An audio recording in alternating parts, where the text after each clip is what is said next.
Hola amigos, ¿cómo están? Espero que estén todos bien. Hoy la señora Nerina les trajo un cuento para escuchar. Miren, este cuento se llama Los sonidos de la granja. ¿Lo quieren escuchar?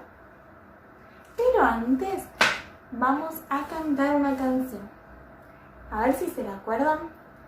Si yo tengo muchas ganas de aplaudir, si yo tengo muchas ganas de aplaudir, si yo tengo la razón y no hay oposición, no me quedo con las ganas de aplaudir. Yo tengo muchas ganas de hacer silencio. Si yo tengo muchas ganas de hacer silencio.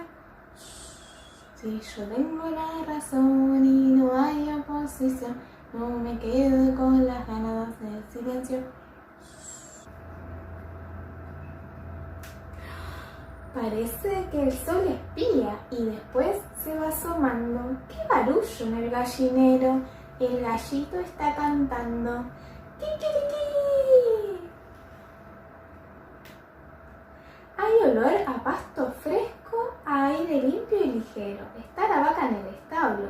¿Pero dónde estará el ternero? ¡Mmm! ¡Mmm!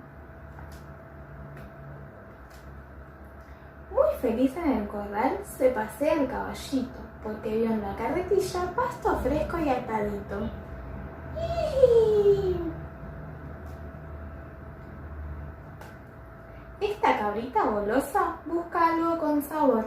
Come pasto, come medias, ¿se comerá un repasador?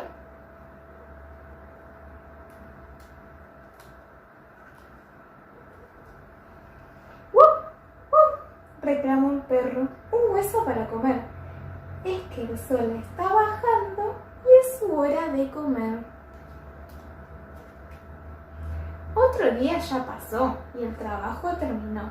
El gallito se ha dormido, el ratón ya está en pijama y el granjero satisfecho dice adiós hasta mañana. Colorín colorado, este cuento se ha terminado. Se va por un caminito, se va por el otro. Y si les gustó esta historia, mañana les cuento otra.